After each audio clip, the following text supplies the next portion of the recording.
Est-ce qu'on fait l'appel ou non? Non, je crois que tout le monde est là, il me semble. Il y a des gens qui doivent arriver en retard, Ouais. ou pas arriver du tout d'ailleurs. tant mais pis, tant pis on va pour eux. Voilà, on a quelques chaises est de entre côté, nous. on va pouvoir... Eh bien, bonsoir à toutes, bonsoir à tous. Bienvenue à la librairie La BD. Si vous avez trouvé l'adresse, c'est que vous connaissez déjà, de toute façon. On est vraiment très très heureux de vous accueillir ce soir pour une rencontre avec Christian Lax, qui est un auteur qu'on aime beaucoup, qu'on suit évidemment depuis des années et qu'on est très très heureux de recevoir à la librairie, qui nous a fait l'amitié de nous prêter ses originaux pour qu'on puisse faire une exposition de ses planches. Ça a beaucoup de succès. Et qui nous refait l'amitié encore une fois de venir nous voir pour parler de son travail avant de venir encore une fois demain en compagnie d'Emmanuel Lepage pour dédicacer sa dernière bande dessinée, L'Université des Chèvres, qui sera donc au cœur de la conversation de ce soir. Oui. Voilà. Donc Christian, merci beaucoup et je te laisse la parole. Voilà. Alors c'est moi qui remercie cette chère librairie La BD, et Patrice et Valérie et Simon et tout le monde. Vous savez que depuis longtemps, je vous l'ai déjà dit, je vous trouve formidable. On est toujours bien accueillis ici. Et j'espère que vous, lecteurs, vous êtes bien accueillis aussi. Mais j'ai pas beaucoup de doutes là. J'ai préparé donc quelques images pour vous montrer un petit peu comment je bosse, d'où viennent mes sources, pourquoi j'ai fait ce bouquin. Ça, je ne l'avais pas trop anticipé, à vrai dire, et j'ai tendance à ne pas trop garder de crayonnés ou de croquis où je balance parce que sinon j'en aurais des brouettes à la maison. Donc j'ai pas retrouvé grand-chose, mais il y a matière quand même à vous montrer. Ce bouquin, il est né, l'Université des Chèvres, de l'envie de parler des dommages et des violences qui sont faites à l'école, en de multiples occasions, dans différentes époques, dans différents lieux, c'est à peu près vrai sur toute la planète. Agression envers l'école en période de conflit, de tout temps ça existait. On le voit encore actuellement en Ukraine, puisque des écoles ont été bombardées, sciemment détruites,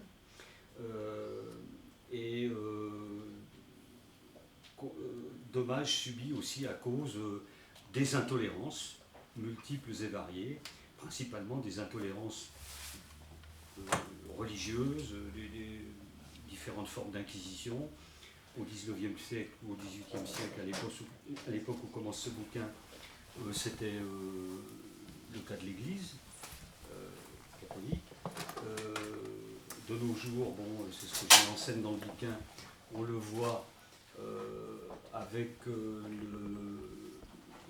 les menaces que font peser en Afghanistan les talibans sur l'enseignement pour les gamins et les gamines qui aujourd'hui malheureusement ne sont plus autorisés à aller à l'école. Donc je voulais mettre tout ça en images et je voulais surtout montrer à quel point l'histoire bégaye, l'histoire se répète en des lieux très différents, à 5000 km d'écart, mais il se passe les mêmes choses. Une des premières découvertes que j'ai fait en commençant à me documenter sur ce sujet, c'est celle-ci. C'est les maîtres d'école qui se baladaient dans les Alpes, ça a commencé au XVIIIe siècle et au XIXe siècle, à la demande des villageois, et c'est surtout vrai dans les Alpes du Sud, où dans les villages, les familles avaient à cœur d'alphabétiser leurs gamins. Et c'était une des régions de France et d'Italie, parce que ça chevauchait les deux pays, et ces instituteurs souvent passaient la frontière et allaient aussi dans les villages italiens, pour ceux qui pouvaient s'exprimer en italien. Et donc dans cette région-là, il y avait une alphabétisation très volontariste et très répandue des gamins et de la population. Et ces jeunes instituteurs itinérants, Victor Hugo est un des premiers à en parler dans Les Misérables. Ils avaient 3 plumes, enfin 1, 2 ou 3 plumes à leur chapeau. Une plume quand ils n'enseignaient que la lecture, 2 plumes quand ils enseignaient l'écriture, et la 3e plume quand ils enseignaient la chiffre. ce qui veut dire le calcul, on appelait ça la chiffre. Ceux-là, ils étaient plus rares. Et ces jeunes gens, qui étaient parfois très jeunes, à l'image de Fortuné Chabert, que j'ai installé dans les premières pages de ce récit, ils avaient parfois 17 ans, mais c'est des jeunes gens qui avaient ce désir et puis qui avaient appris à écrire, à lire et qui étaient tout à fait fiables. Alors, ils se proposaient d'aller dans les villages, sur les marchés de Gap, de Briançon, de Embrun, dans les grandes villes de la région, les foires aux bestiaux ou autres, et ils étaient là avec leur chapeau et à proposer leurs services dans les villages. Et dans les villages, on se cotisait, les familles se cotisaient pour faire venir, pour les payer. L'Église mettait son obole dans l'escarcelle, ce qui était une manière pour l'Église d'acheter un certain interventionnisme, parce que même si ce n'était pas des écoles religieuses, dans les villages, les curés, les ecclésiastiques du coin exigeaient qu'il y ait un enseignement du catéchisme. Donc ces instituteurs n'étaient encore pas installés dans la laïcité, ils devaient enseigner malgré tout le catéchisme.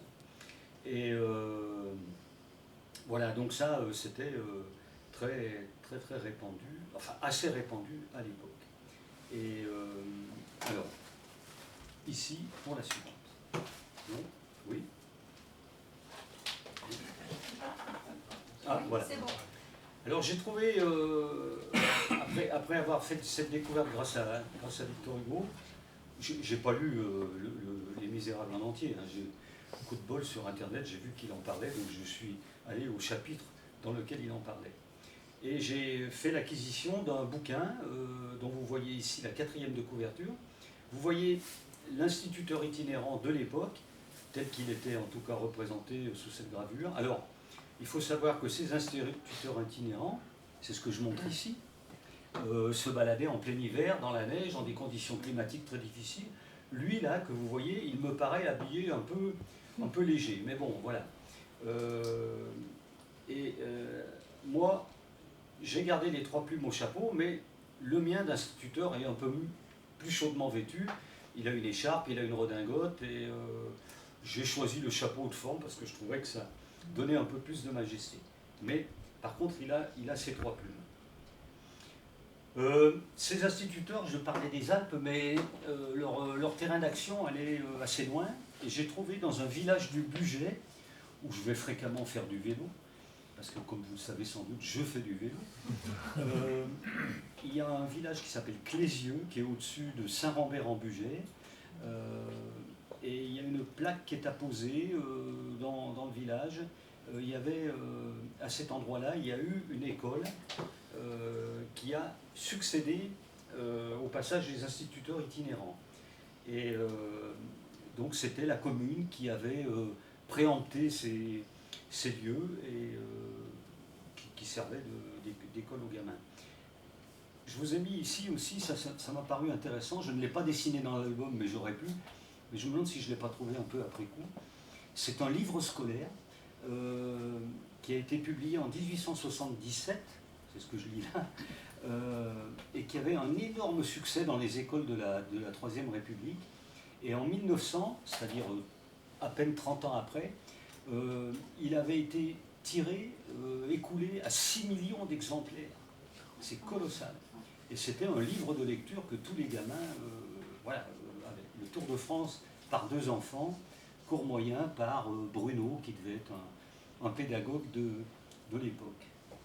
Parce que parallèlement aux instituteurs itinérants, il y avait, tout le monde le sait, il y avait beaucoup de colporteurs dans ces régions qui allaient de vallée en vallée.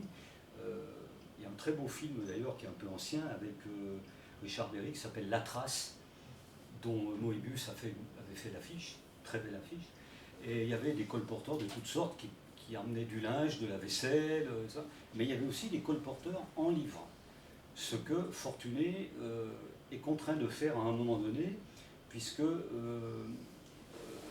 il ne peut plus enseigner en 1832, c'est au moment où commence mon récit. parce que sous la monarchie de Juillet, donc, Louis-Philippe nomme un premier ministre de l'Éducation nationale qui s'appelle François Guizot, qui est un protestant, un mec assez rigoureux, mais un progressiste. Guizot est nommé ministre de l'Instruction publique en 1832 et il s'affiche contre la peine de mort en 1832 en France. Il faut le faire quand même. Ce type était extrêmement progressiste. Et Guizot, donc, en 1832, il réorganise l'enseignement. Et une des premières choses qu'il fait, il veut encadrer un peu mieux les choses, et il crée des écoles normales. Donc ça veut dire que désormais, pour enseigner, on ne peut plus faire appel au premier quidam venu. Ça sonne le glas de la vocation, en tout cas dans les Alpes, de Fortuné Chabert.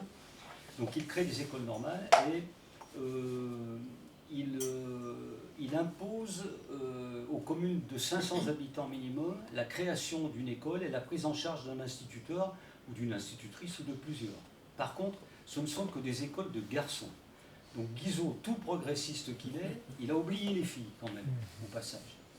Mais voilà, bon, il a le mérite d'organiser ça.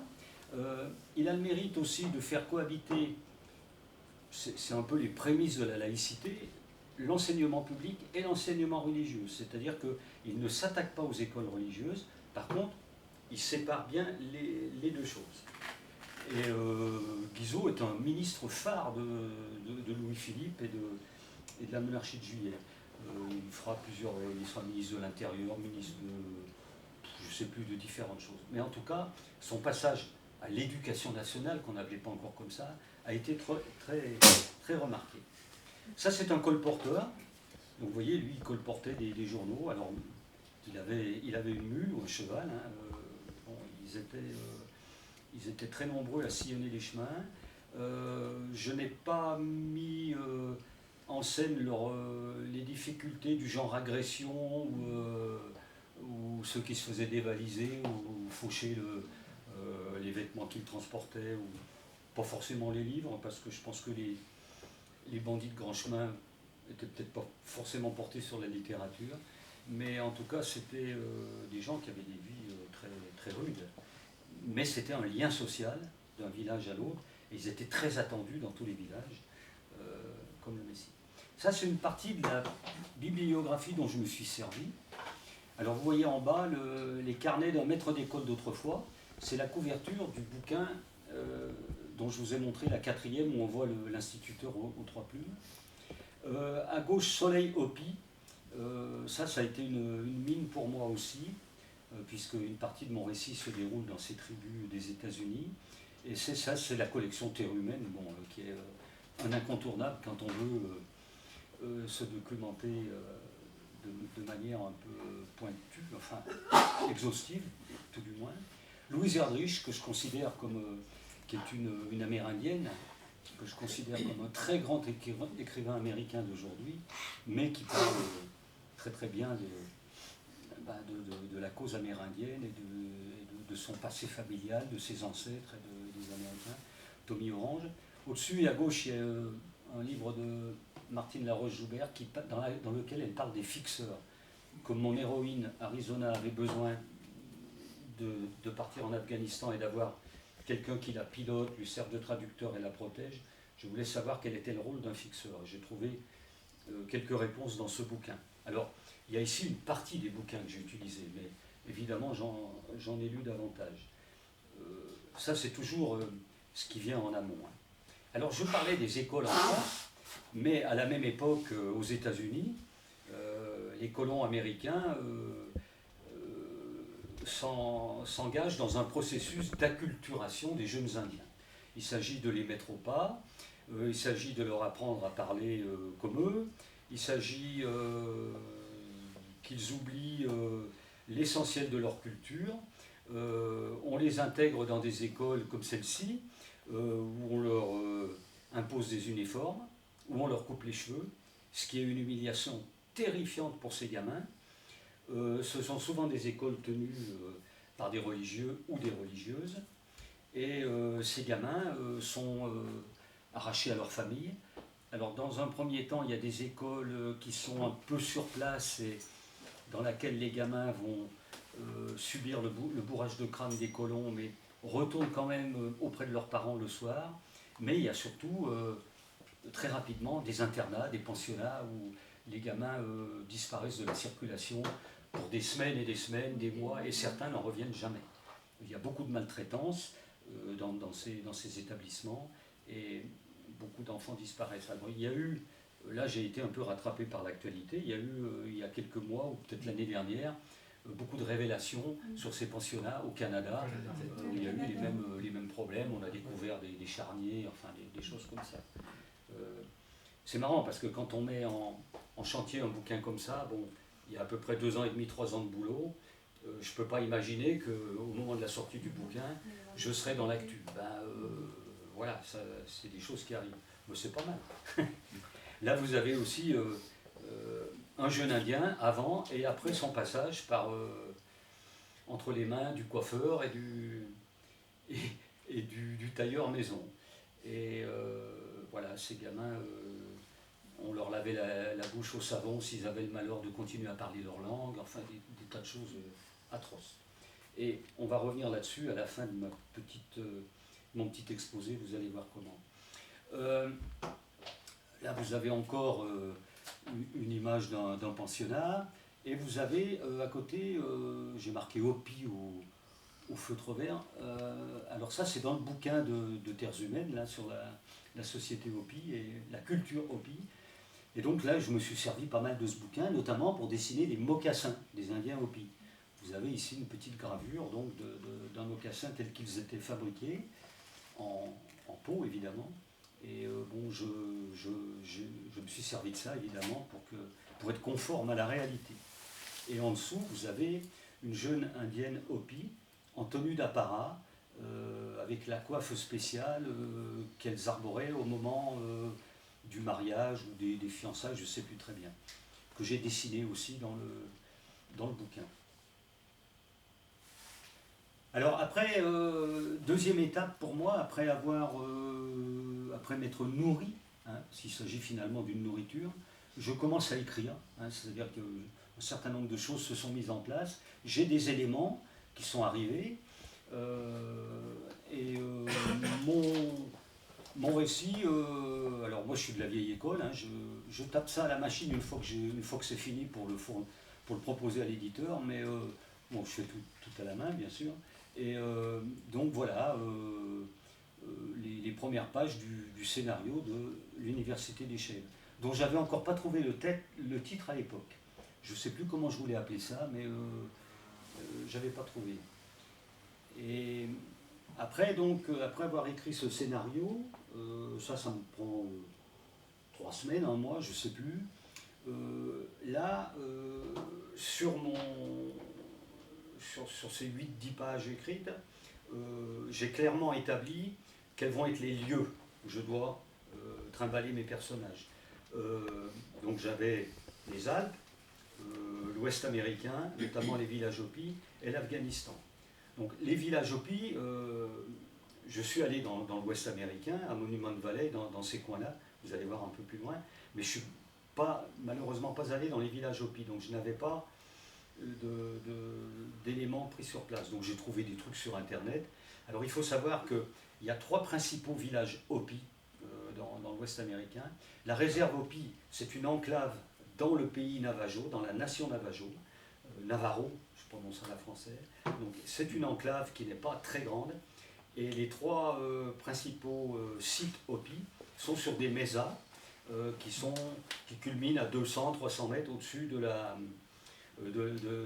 plaine. Mais ces villages sont des endroits sacrés où on ne va pas facilement, il faut prendre rendez-vous, etc. Et je sais, alors il y en a un autre ici sous un autre angle. Vous voyez ici l'échelle qui descend dans un, je ne sais plus comment on appelle cet endroit, je le mentionne dans l'album. C'est une pièce dans laquelle on accède par cette échelle et où les sages du village se réunissent pour prendre des décisions importantes. Ces villages Hopi étant sacrés, j'ai pas voulu, ou j'ai pas osé, ou je sais pas, je me suis dit, je ne vais pas dessiner, reprendre un de ceux qui existent, je vais m'en fabriquer un. Donc voilà, j'ai pris de la terre et j'ai inventé mon village Hopi à moi, de manière à pouvoir le dessiner sous différents angles. Voilà. Alors c'est pas très grand, hein, je l'ai installé sur une pierre, ça fait c'est le diamètre d'un bol, hein, voilà. Mais ça me suffit à voir comment la lumière s'accroche en fonction des différents moments de la journée, hein, avec la lampe de bureau qui peut figurer le parcours du soleil. Et puis voilà, j'ai l'architecture. Donc là-dessus, je pouvais m'en sortir pour les Hopi. Pour les Alpes, bon j'avais ce qu'il fallait parce que je vais assez fréquemment dans les Alpes, soit faire du vélo, soit marcher, faire de la rando, et notamment dans les Hautes-Alpes, vers Gap, Briançon, dans l'Embrunais. Ça, c'est par exemple une photo que j'ai faite en montant, je ne sais plus où, et image du haut, vous voyez, j'ai repris cette photo. Voilà, je reviens sur la photo. Voilà, on a à peu près la même organisation. Alors, j'ai recours donc, pour dessiner mes paysages et pour qu'on y croit, à des photos que j'ai faites moi-même. Je tiens à ce que ce soit des photos, alors sauf pour les villages Hopi, mais bon, j'avais le mien, Dieu merci, mais je tiens à dessiner des photos d'après les photos que j'ai faites moi-même, parce que quand je fais mes cadrages, quand je fais ma photo, comment dire, j'ai une manière de cadrer qui est un peu la même que quand je dessine. Donc c'est déjà un embryon d'illustration ou de dessin. Ce village que j'ai dessiné est dans les Hautes-Alpes, dans la région de Guillestre, s'appelle Fond de Chaurion. Très beau, je vous conseille d'y aller. On en a un aspect ici du village, donc là aussi j'ai dû me servir plus ou moins de cette image pour en refabriquer une à ma manière. Vous avez ici un alpage aussi où il y a des cabanes de bergers et avec un croquis que j'ai fait sur place. Voilà. Croquis rapide, là j'ai pas besoin de mettre la couleur, autre ça c'est fait après à la maison. Ça c'est. Alors là j'ai pas fait de croquis parce que c'était moins excitant à dessiner. C'est une usine, une friche industrielle dont je me suis servi pour dessiner le collège où a lieu le drame qui est à la fin de l'album. Hein. Voilà, j'ai pensé que ça pourrait devenir un établissement scolaire. Et ça, c'est votre serviteur en train de dessiner à Monument Valley. Donc il y a à Monument Valley, il y a un magnifique hôtel qui est sur site comme ça, qui s'appelle le View Hotel. Et là-bas, j'avais fait un certain nombre de crobards, des photos aussi. Mais à l'époque où j'ai dessiné ça, il y a déjà peut-être, je dirais 7-8 ans, 10 ans, peut-être pas tout à fait, mais enfin bon. Je ne savais pas que j'allais m'en servir. Mais alors voilà, le croquis que je suis en train de faire, là, à ce moment-là, c'est celui-ci, c'est ce croquis-là, sur lequel j'ai mis de la couleur un peu plus tard. Hein. Parce que je n'ai pas toujours le temps de mettre la couleur tout de suite, ou je ne suis pas assez bien installé pour faire une petite aquarelle tout de suite. Ça dépend des moments. Là, c'en est un autre aussi fait sur place, mais après coup.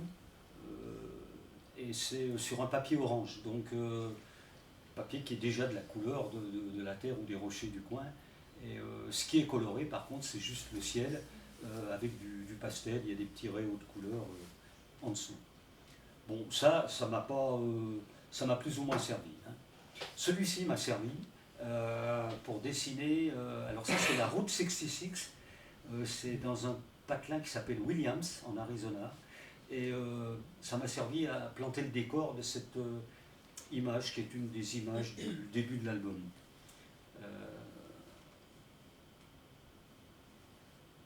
Après, donc, alors là, je ne sais pas si j'ai mentionné tout ça dans l'ordre chronologique, mais enfin bon, c'est à peu près, tout ça se fait à peu près en même temps.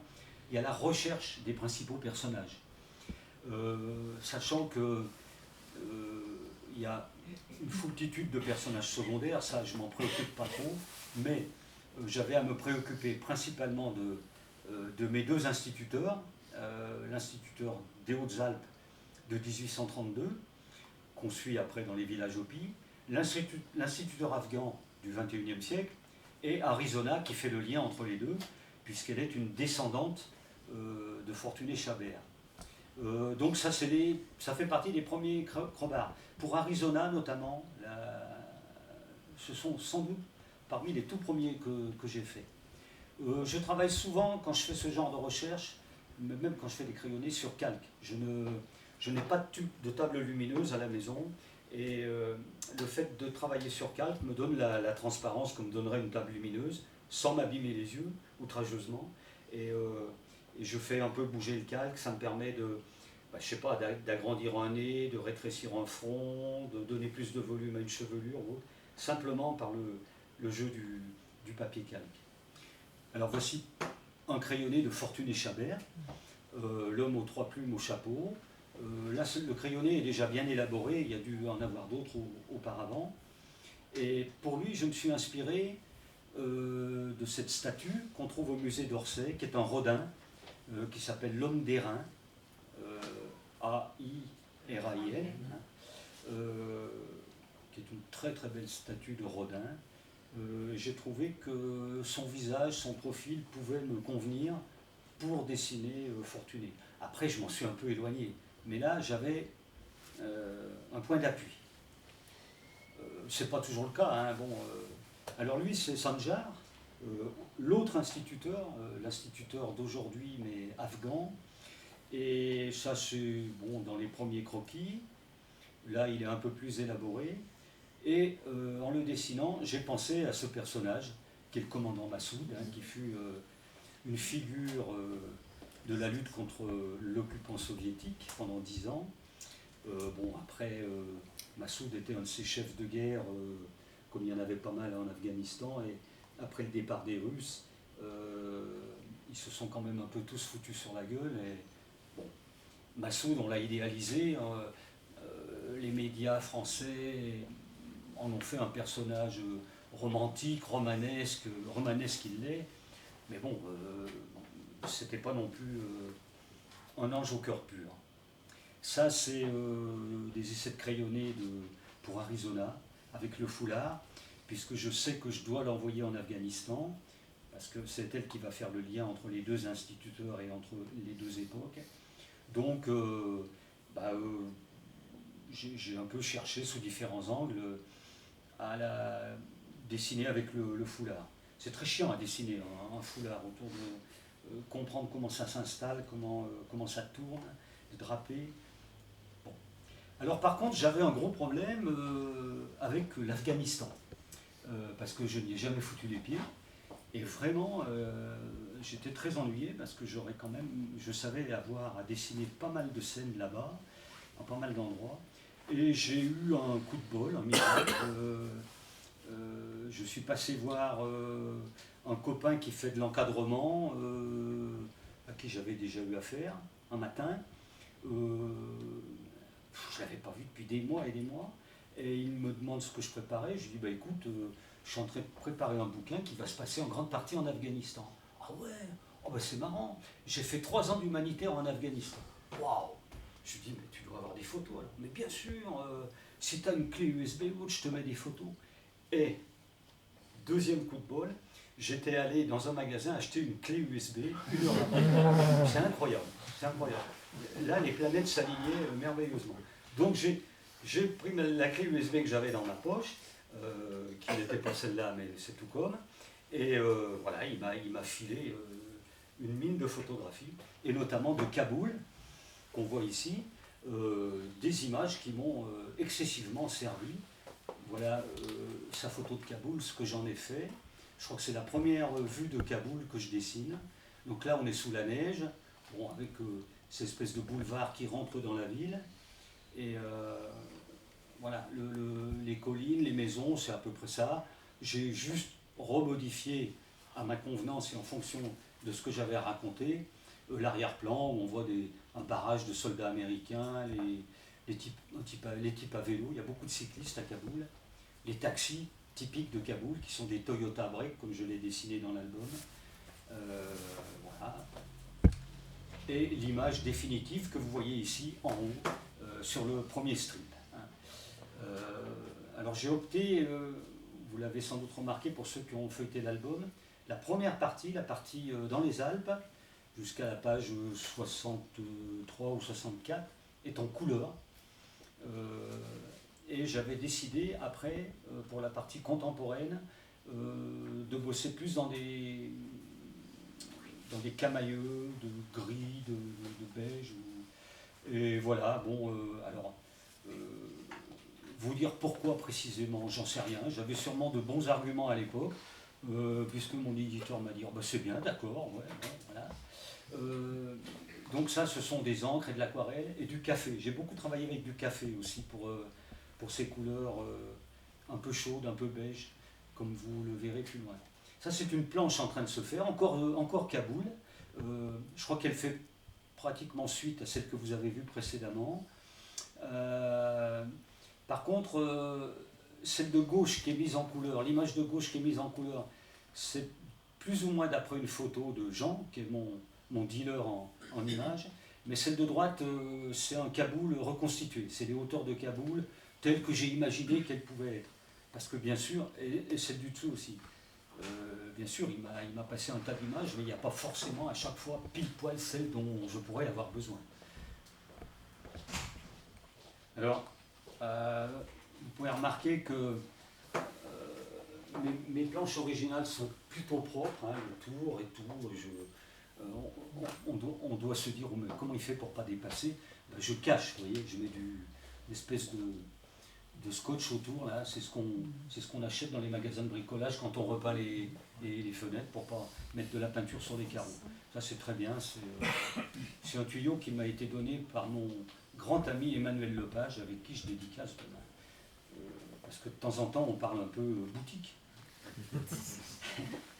Ça c'est une des photos. Alors, j'avais un certain nombre de scènes à dessiner en Afghanistan, mais je ne savais pas précisément où.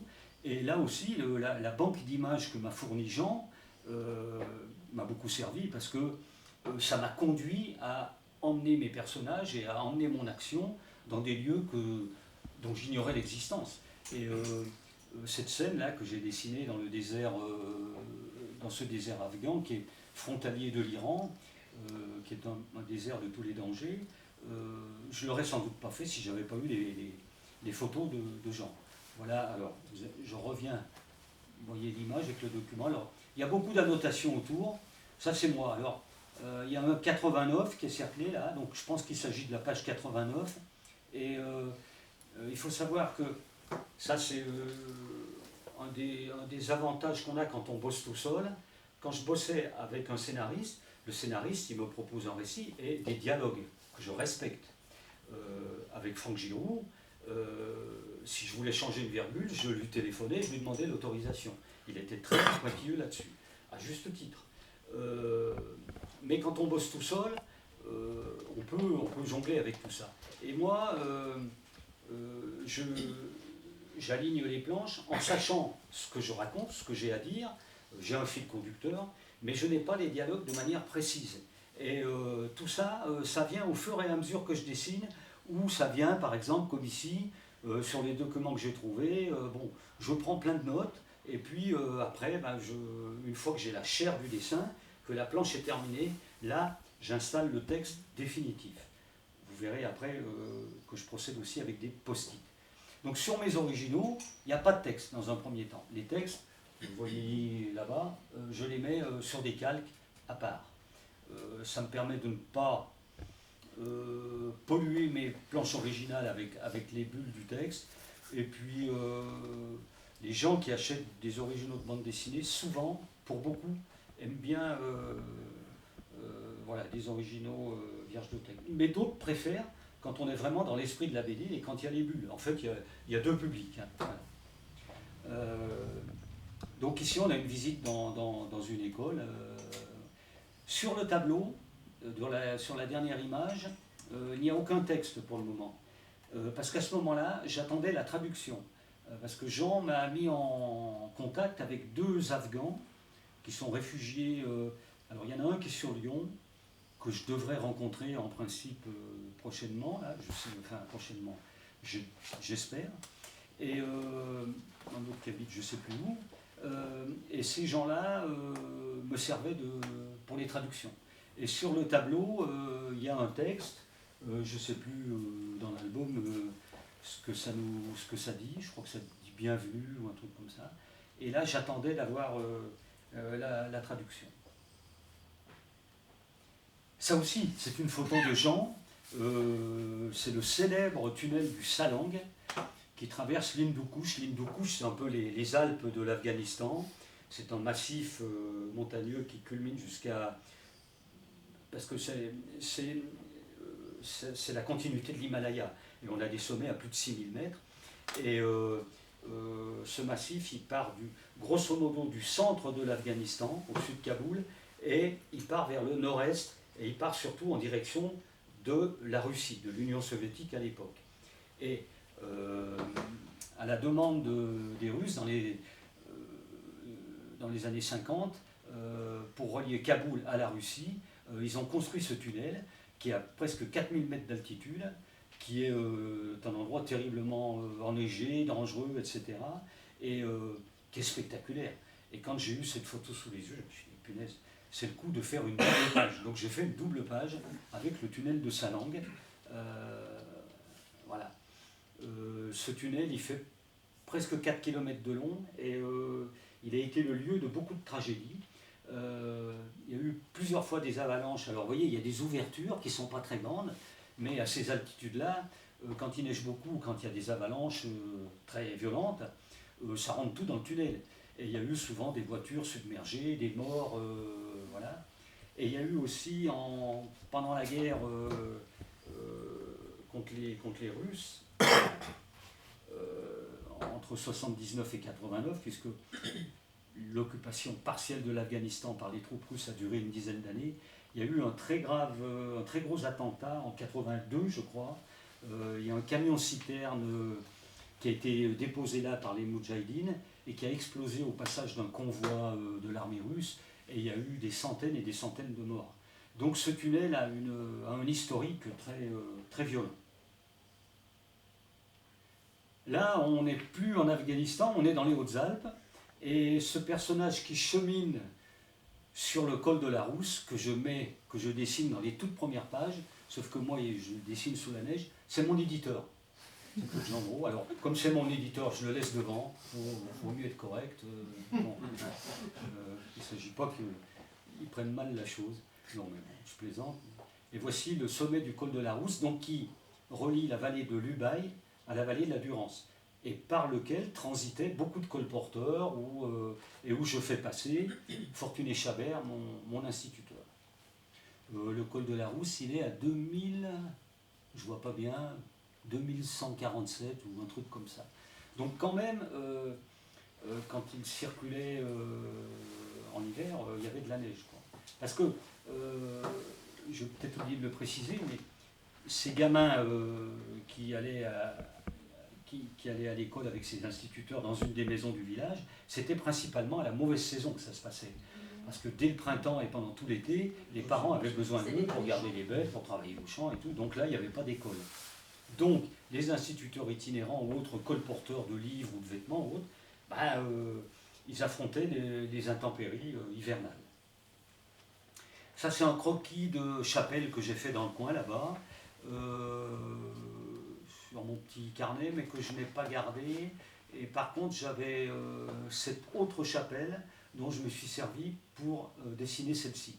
Ça, c'est aussi un village qui existe, qui s'appelle le hameau des Guyons, qui est sur la route qui est entre Guillest et Briançon. Très, très chouette village. Et on monte à ce village par un sentier où il y a des arbres magnifiques, j'en ai dessiné un en dessous là, qui sont des genévriers turifères, qui est une variété très très rare en Europe, et voilà, qui donnent du Genèvre et qui ont des formes extraordinaires. Avec Emmanuel Lepage, on est allé se balader là-bas et on s'est assis une ou deux fois sur le chemin, on en a dessiné ensemble de ces arbres. Et le village que vous voyez entre les branches de l'arbre, qui est un petit peu plus bas, c'est Saint-Crépin, qui est dans la vallée, hein, sur la route qui mène vers Briançon. Donc vraiment, les lieux que j'ai dessinés dans cet album sont pratiquement tous des vrais. Ça, c'est un crayonné de planche. Donc quand je vous disais que je travaillais beaucoup sur calque pour retravailler le mouvement. Alors ici, on a je ne sais plus de quelle planche il s'agit, c'est une des premières, elle est là, non? Je ne sais plus. Peut-être, peut-être pas. Voici la planche donc terminée. J'ai ajouté, alors là il y a 1, 2, 3, il y a 3 fois le personnage, mais je trouvais que c'était pas assez. J'en ai rajouté un. Et donc on a 4 situations, avec une espèce de ligne de force en diagonale, qui part d'en haut à gauche, qui va en bas à droite, un peu dans le sens de la lecture, qui traverse l'image, un peu comme le personnage traverse les montagnes finalement.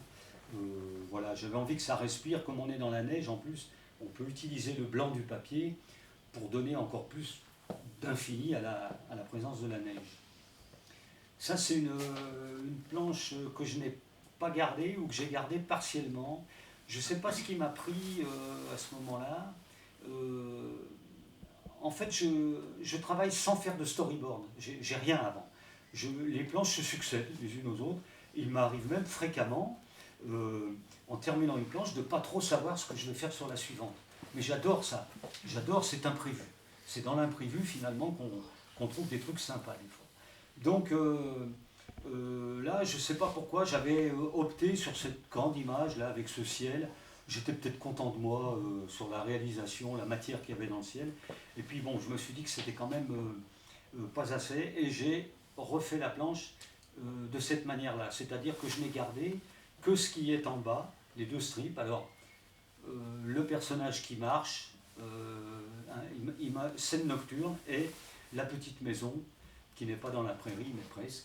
Et bon, j'ai rajouté une scène de nuit au-dessus, qui donne un peu plus qui fait vivre un peu plus longuement ce cheminement dans la montagne. On est moins abruptement dans cette scène. Alors pas mal de fois, hein, j'ai recommencé des planches, ou partiellement. Par exemple, les 2 images du bas, je ne les ai pas redessinées, je les ai découpées dans ce qui avait été fait précédemment, et je les ai incrustées dans ma page. Là aussi, on a un crayonné. Alors c'est le début, quand Sanjar est caillassé par les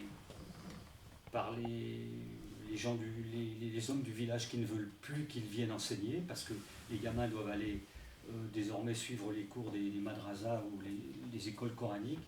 Et Sanjar part sous un caillassage.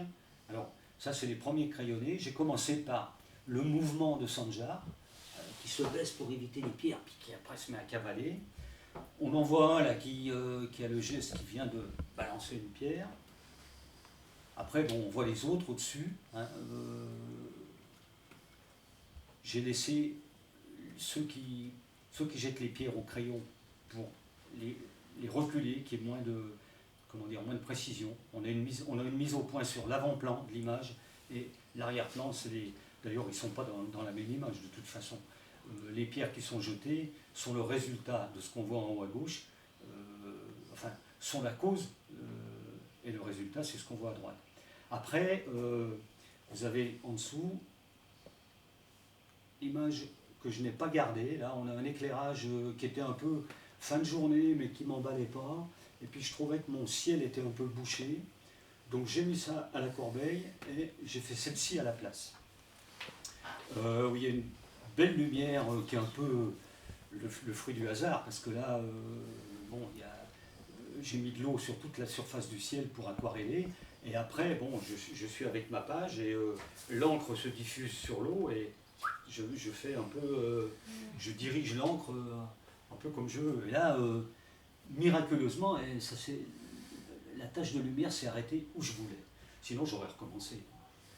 Et donc là, on a un contraste qu'on n'aurait pas eu avec l'image du bas, où les personnages sont dans les mêmes teintes que l'image que j'avais fait précédemment. Voilà.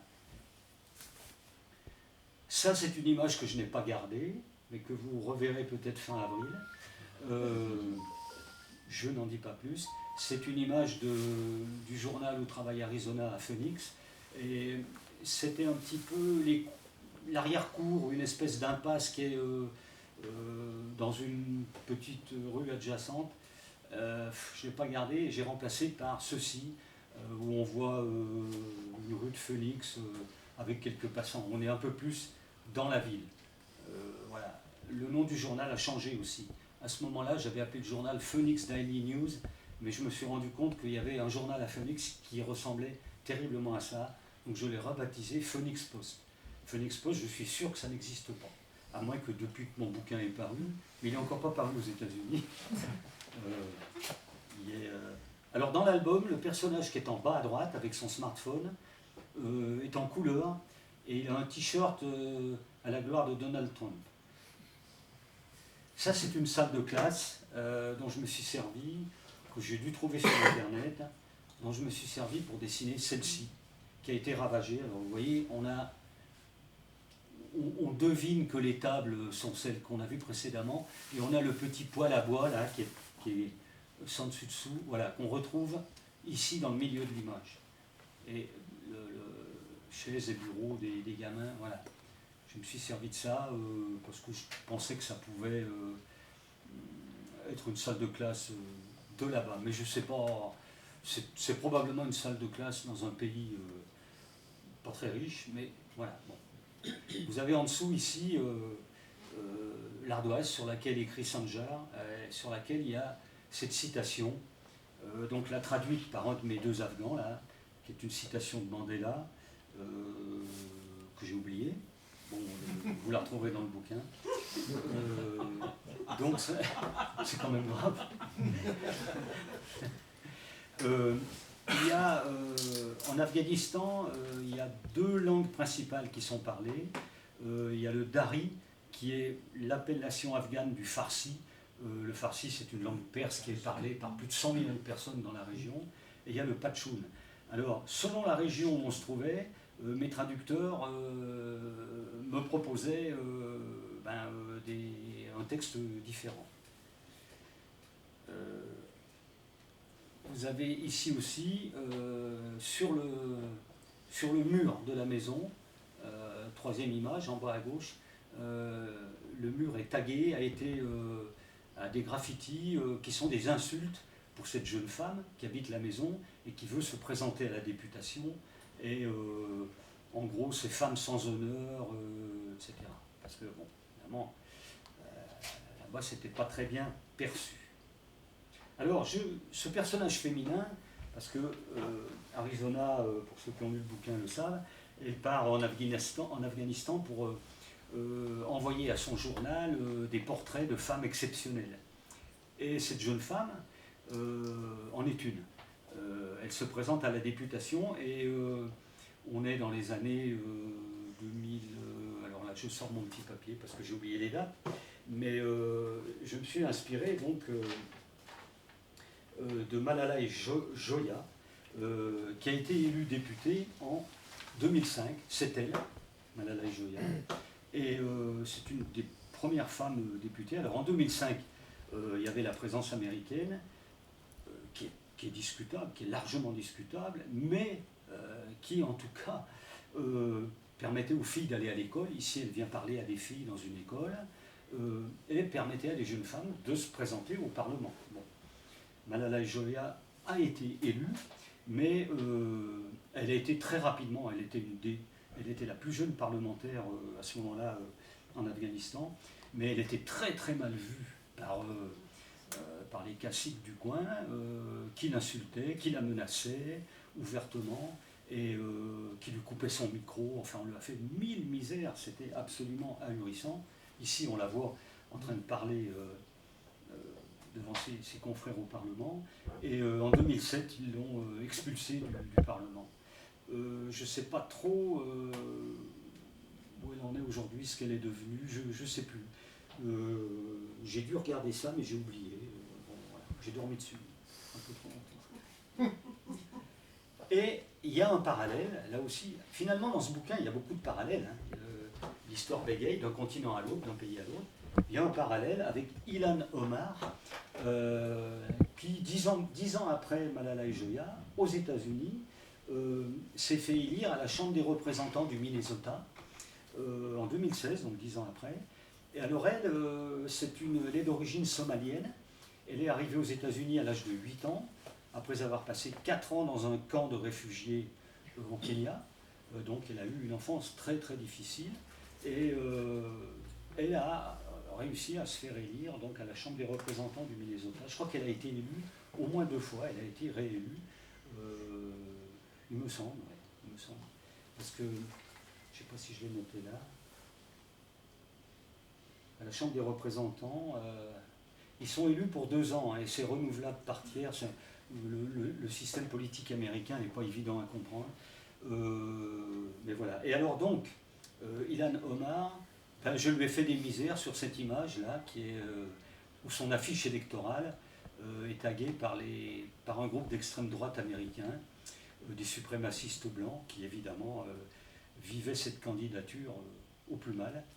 Vanguard America, qui est un groupe qui s'est beaucoup notamment manifesté sous Donald Trump, évidemment. Voilà. Ça, c'est un crayonné d'une image un peu plus grande, un saloon.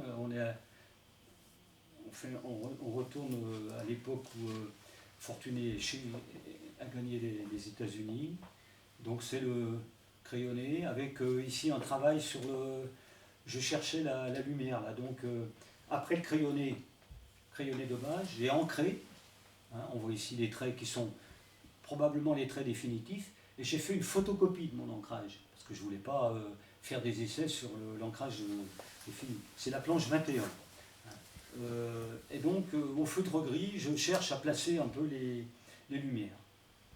Même procédé, j'ai vu que je l'avais mise ici sous verre. Recherche de la lumière. Quand il y a des scènes en clair-obscur comme ça, parfois je m'en sors très bien, je vois comment je dois faire, et d'autres fois je galère plus, donc il faut que je fasse un espèce de brouillon, comme ça.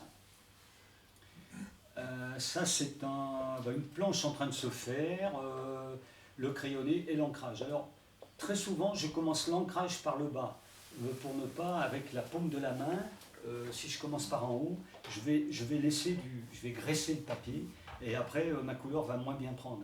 Parce que comme je travaille à l'aquarelle, aux encres, directement sur le papier à dessin, il faut que le papier soit épargné. Donc, je commence par le bas. Et j'ai aussi recours à des buvards. Je travaille avec des buvards assez grands, que j'ai de plus en plus de mal à trouver d'ailleurs. Il y a même des papetiers qui ne savent pas trop ce que c'est qu'un buvard. Là, vous avez donc la même image qu'on voit en haut, là, qui est en cours d'ancrage. J'ai mis cette image parce que, bon, le cadrage raconte beaucoup. Hein, cadrage à ras du sol.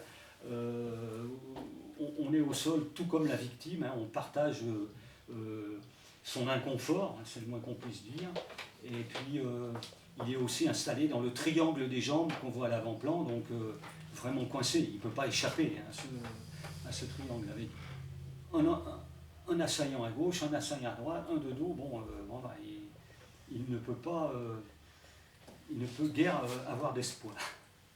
Ça, c'est aussi un ancrage, je ne sais pas pourquoi j'ai mis ça, en train de se faire. Alors l'arrière-plan, les arrière-plans sont restés au crayon, hein, pour donner de la profondeur de champ.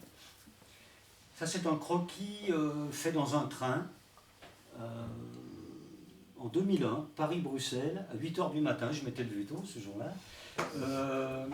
Et je le fais presque plus maintenant, mais à une époque... chaque fois que je prenais le TGV, j'avais mon carnet et je faisais des passagers. Et je m'en suis servi pour dessiner Arizona en bas, là, quand elle dort dans le train à côté de son fils. Allez, hop, et hop. J'ai même repris la découpe du siège de TGV que j'avais en avant-plan à côté de moi, que j'ai retrouvé ici, dans laquelle j'ai mis du texte sur la planche. Et à droite, vous avez, on est sur une des toutes dernières planches.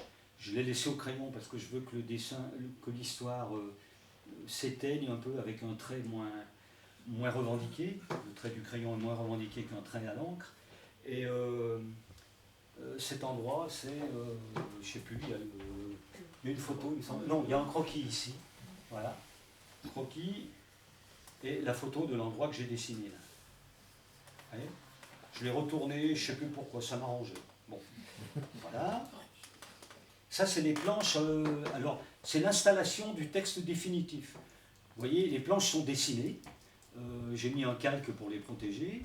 Là, je travaille le soir ou la nuit parce que, bon, vu que je ne travaille pas la couleur, j'ai pas besoin de la lumière du jour, donc je peux le faire en nocturne. Et en bas, vous avez, dans ces chemises, là, c'est planche par planche, avec, sur le papier, les textes que j'ai l'intention de mettre. Après, dans un deuxième temps, mes textes ou mes dialogues, je les mets sur des post-it. Alors, je peux mettre plusieurs post-it sur certaines pages, parce que je n'ai pas encore fait mon choix. Je ne sais pas ce que je vais mettre précisément. Et souvent, je laisse reposer. Je laisse reposer la nuit, je reviens le lendemain matin, je regarde ce que j'ai écrit, bon, hein, ou je peux laisser reposer 2 ou 3 jours. Il y a des moments où je... Mais j'attends d'avoir la chair du dessin, que le dessin soit définitif pour faire parler mon récit. Ça, c'est la fin, là. C'est juste avant d'aller chez Futuro, de tout embarquer. Il y a les 150 pages du bouquin, presque 3 ans de boulot. Voilà. Alors après, récemment, ça c'est très récent, vous voyez, janvier 2023, un petit rebondissement. Bon, le bouquin est sur le point de paraître, puisqu'il est paru le 11 janvier. Et j'ai trouvé ça. J'ai découvert qu'on a fait la même chose que les colons américains ont fait aux jeunes Indiens en Guyane.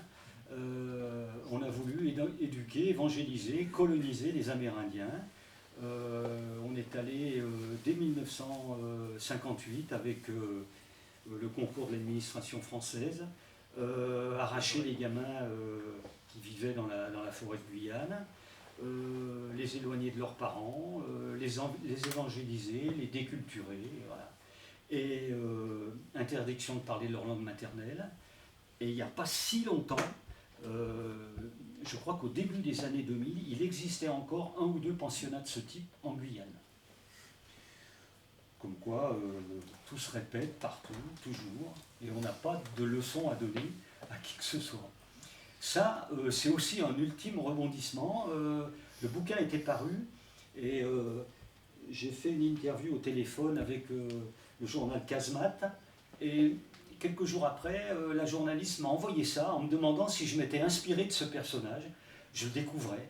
Et donc c'est Saber, qui est un instituteur afghan qui apporte des livres aux enfants à vélo, en bravant la présence des talibans, etc., dans l'Afghanistan. Voilà, on le voit ici avec les gamins.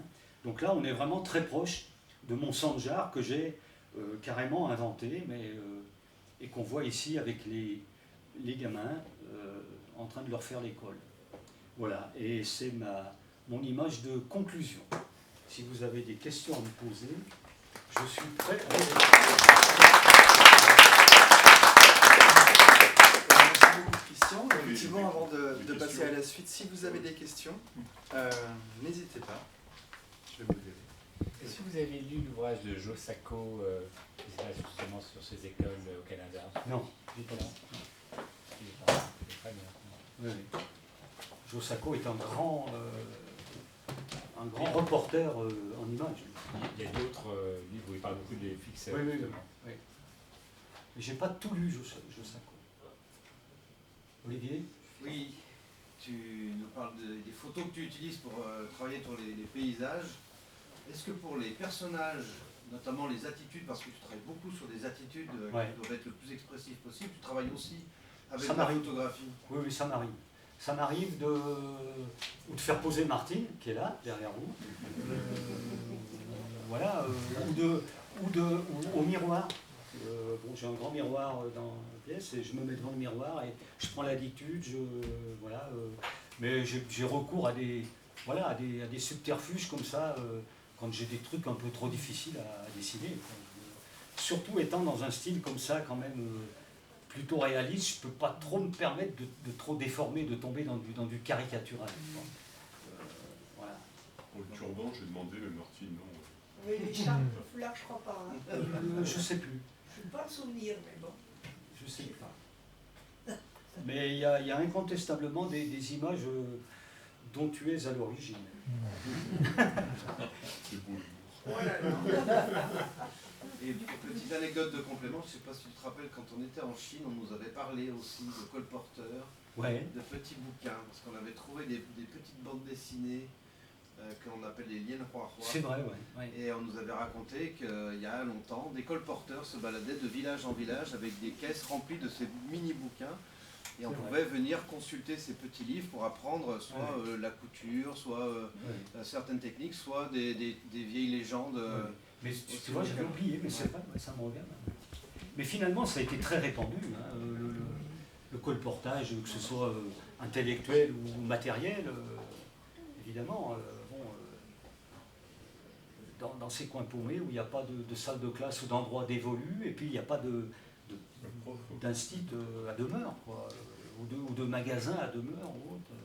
Finalement, ce nomadisme tous azimuts, il était très pratiqué un peu partout. Vous avez une question? Oui. Du coup, vous dites qu'en fait, les dialogues, vous les mettez qu'à la toute fin. Vous prévoyez quand même un espace dans Oui, dans oui, le oui, cadre? Ouais. je sais. Vous savez quand même le- J'ai peut-être fait le malin, mais en gros, je sais ce qu'ils vont se dire. Hein, ne serait-ce que pour pouvoir dessiner, il faut bien que l'expression corresponde. Sauf que j'ajuste une fois que le dessin est fait. C'est surtout ça le truc. J'ajuste. Parce que le personnage va avoir une expression un peu outrée, ou je sais pas, ou un peu sur la réserve, ou autre, et le mot que j'avais prévu ne va pas avec ce que j'ai dessiné. Alors, plutôt que de recommencer un dessin, je préfère changer un mot. C'est plus facile. C'est beaucoup moins fatigant. J'ai pas compris comment le calque pouvait vous aider à ajuster le mouvement, pratiquement.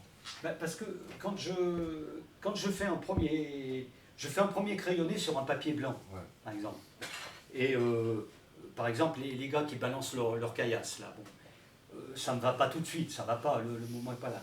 Et au lieu de refaire un truc à côté ou autre, je mets un calque par-dessus, puisque j'ai déjà un truc de base, et ce calque, bon, je reprends, et puis là où ça va pas bien, je fais bouger mon calque, je descends un peu, je monte, et ça me permet de modifier ce qui est en dessous, si vous voulez. Voilà. J'ai une matrice sur laquelle je peux évoluer un peu, bouger. Chose qu'on peut faire à la table lumineuse. Il y a beaucoup de dessinateurs. Alors maintenant, on fait ça à la palette graphique, mais moi je me rappelle des gens de ma génération, il y en a pas mal qui bossaient à la table lumineuse. Sauf que tu t'arraches les yeux à la table lumineuse, parce que tu passes ta vie à 30 cm d'un truc qui te... Ils sont tous devenus aveugles. Mais ça fait de la concurrence à moi. Moi j'aime bien la chance que tu as quand tu fais de l'aquarelle, là, avec le ciel, et puis tout de suite, c'est toujours la chance. Il y a une part de hasard, oui. Du hasard, Mais Patrice, des moments, il y a de la malchance, et là, vous ne les voyez pas, ça passe à la corbeille, quoi. mais comment tu peux faire pour recommencer? Tu recommences tout le dessin, tu recommences tout. Ah oui, je recommence tout. Ouais, tu recommences tout si ça marche pas. Ouais. Et il y a des ciels dans cet album. Alors là, on le voit là, le dessin. Mais il y a d'autres endroits où il y a des ciels. Ici, on a un ciel quand même assez grand. Là aussi, la partie ciel, c'est que de l'eau. Et puis là-dessus, en haut, je balance une bande d'encre et ma planche, je la prends, je la soulève et hop, je fais descendant, hop, je fais revenir. Hein, et les petites lumières blanches, elles n'étaient pas du tout prévues. Ça me donne deux espèces de nuages blancs. Bon, ils sont là un peu par hasard. C'est pas ça peut pas être anticipé. Je peux pas le faire ça. Donc voilà, il y a une part de hasard. Là, techniquement, ici, puisque vous avez l'original, c'est dessiné. Alors, les rochers, là, pour donner un effet nuage-brouillard, je reviens par-dessus avec de la craie grasse. On peut le faire aussi à la bougie blanche, mais c'est un peu moins bien. Et parce que tout ce que vous voyez ici à l'arrière-plan, qui est à peine suggéré, en fait, c'est dessiné comme ça, comme ici. Sauf qu'ici, j'en mets de plus en plus. Et j'y vais. Et ça me donne une espèce de profondeur et d'effet neige-brouillard. De la même manière pour les roues des bagnoles. Là. Elle avance plus dans la neige et dans de la poudreuse si ça s'envole devant les roues. Le ciel, là, alors là-haut, il y en a un ciel qui est... Pareil, hein, c'est... Je balance de l'eau et puis après, évoque la galère. Il faut tout le temps. chance d'y C'est un réagir. boulot d'une facilité. Et dans ta planche à gauche, là-bas, Christian, du personnage qui marche dans la neige, ça me fait penser aux planches d'Emmanuel Guibert dans La Guerre d'Alan, où on voit le personnage qui marche dans la campagne à un moment. Là ? Ouais. Ah ouais ? Et en fait, où on a la présence du décor, mais par l'absence. Oui. C'est parce qu'il masque en partie le personnage. Avec la neige en plus. Voilà, et Guibert fait ça aussi dans La Guerre d'Alan. J'avais trouvé ça Oui. tout à fait intéressant. Mais il a très fréquemment des absences de décor, Oui. Guibert, et ça passe vachement Il bien. suggère le décor pas en ne Ouais. dessinant pas. Ouais. Je trouve ça tout ça fait intéressant. Mais, Et là, j'ai volontairement exprimé la pente, c'est-à-dire qu'il monte, il est de plus en plus haut, et là, il redescend. Comme ces deux pages l'une en face de l'autre, je voulais qu'il y ait une espèce de sommet qui serait par ici. Mais t'as un croquis où Ça, tu c'est moi qui dessines. le sais, mais bon. T'as un croquis Bah, où non, tu le c'est- dessines avant, où tu l'imagines le décor, ou tu vas directement. Oh, là, j'avais. Non, là, je savais que j'allais faire comme ça. Bon, après, je les ai crayonnés séparément, bon, voilà. Alors là, dans l'album, on a déplacé celui-ci. Et ça, c'est la faute de Hervé Baru. Parce qu'il est venu à la maison au moment où je faisais ça. Alors, il a regardé les planches. Bon, il m'a un peu ciré les pompes. S'il veut rester mon copain, il a intérêt. Mais je fais pareil chez lui. Et devant cette planche, il m'a dit « Ah, je trouve que ton personnage, il est trop dans la continuité de l'arbre. Je ne l'ai pas vu tout de suite, on ne le voit pas bien. » Et effectivement, et donc, au niveau de la photographie, alors je ne vais pas tout recommencer, mais au niveau de la photogravure, ils ont déplacé le personnage qui n'est pas dans la continuité de l'arbre. Et que j'ai demandé au photograveur de grossir un tout petit peu. Ça saute pas aux yeux. nécessairement. Ça saute pas aux yeux, mais il est en décalage. L'alignement est plus le Effectivement, même. il y a un décalage. Ouais. Il est en décalage et du coup on le voit mieux. C'est pour ça qu'on a laissé le casque, enfin le calque sur Ouais, cette planchette oui. justement parce qu'il y avait les indications que tu avais laissées à l'éditeur. Et qu'on Alors trouvait Baru, ça- bon, faut pas l'avoir trop souvent parce que sinon. Voilà. Monsieur, Oui, vous aviez une question? oui, juste une petite. Vous discutiez par exemple avec Emmanuel Lepage, vous discutiez technique des fois. Justement, est-ce que ces trucs, la craie grasse, etc., c'est des choses que vous avez découvertes ou vous les connaissez depuis C'est des toujours trouvailles. ou, en fait, est-ce que vous échangez même des Ah oui, on techniques échange en des fait tuyaux. avec, ouais. Je vous parlais d'Emmanuel qui m'avait conseillé les trucs, les caches. Bien sûr, on s'échange des tuyaux, on en parle de ça. Mais il y a quand même, c'est un boulot. Pour moi, c'est un boulot nécessairement solitaire. J'ai toujours bossé tout seul dans mon atelier. Et il y a des choses que j'ai trouvées à force ou un peu par hasard. Voilà.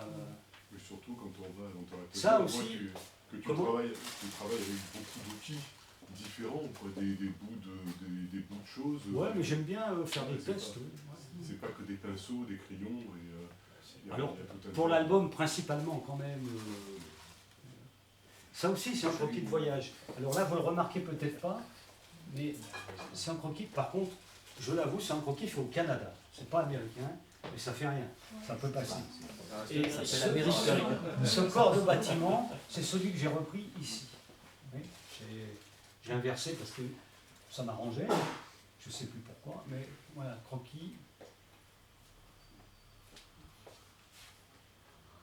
Les croquis, c'est un coup de bol, hein, quand j'en trouve, qui peuvent me servir. Voilà. Là-haut aussi, j'avais un. Ouais. Je ne l'ai pas mis dans le diaporama. J'appelle ça un diaporama, mais je suis de la vieille école. Là, il y a une recherche de lumière pour le personnage que j'ai dessiné là-haut. Voilà. D'autres Petite question. questions? Je vous en prie. Je voulais savoir, vous ne travaillez jamais avec les tablettes graphiques, vous faites toujours avec... Jamais, je sais pas. Jamais, d'accord. Je sais pas faire. Quand j'étais à une école, j'ai fait un stage sur Photoshop de 2 ou 3 jours. J'ai rien retenu, ou alors les trucs basiques. Oui, Mais ça m'intéresse pas. Franchement, Non, mais c'est j'ai votre envie, approche, j'ai hein. envie de la matière, j'ai C'est envie votre approche du dessin. de préparer mes trucs, du bruit de la plume sur le papier, Puis de l'odeur. de l'odeur du café dans La ma vaisselle. tasse. Hein. Non, mais c'est clair. Mais pas seulement, ça c'est anecdotique le goût du café. Mais voilà, pour moi c'est manuel, c'est un boulot manuel. D'accord. Alors je dis pas que l'utilisation d'une tablette graphique c'est un outil, Oui, c'est manuel aussi. Mais il n'y a c'est- pas ce côté c'est pas charnel ou l'avantage. sensuel qu'il y a dans le... Bah, de toute façon, Je suis un dinosaure. Hein. Non, mais la plupart des collègues qui travaillent dans le milieu et qui sont sur le palette graphique tout le temps, il y a un moment, ils ont envie de revenir à quelque chose de plus concret, plus sensuel aussi, parce que la tablette, il y a un côté très plastique, vert, très froid. On les reconnaît souvent, ces auteurs qui travaillent beaucoup comme ça. C'est ceux qui, en dédicace, quand ils font une erreur, font comme ça. On les voit comme ça, taper comme ça sur la table et puis ça marche pas. Mais on est plus très nombreux à faire de la couleur directe. Hein. Moi, mes bons copains, c'est Gibra et Manuel Lepage, parce qu'ils posent comme moi, je me sens proche d'eux et inversement. Mais Hervé aussi travaille. Ça revient à l'école. C'est bien. À l'école, ça revient. Il y a de plus en plus de. Ne serait-ce que pour faire des expos d'originaux. Oui, c'est ça. Vous les vendez aussi, donc ça reste une source de revenus aussi. Oui, j'imagine. Oui. Donc, est-ce qu'il y a d'autres questions? Sinon, après, on va passer au pot. Donc, on a. Je vois qu'il y en a qui sont impatients. Merci encore, Christian. Merci beaucoup. Je vous rappelle que ce soir, c'est pas pour les dédicaces, ce sera demain. Mais Christian va rester avec vous pour boire un coup. Et puis, évidemment, si vous avez besoin de discuter, on va juste prendre quelques minutes pour débarrasser et installer de quoi. Voilà, installer de quoi. Merci en tous les cas.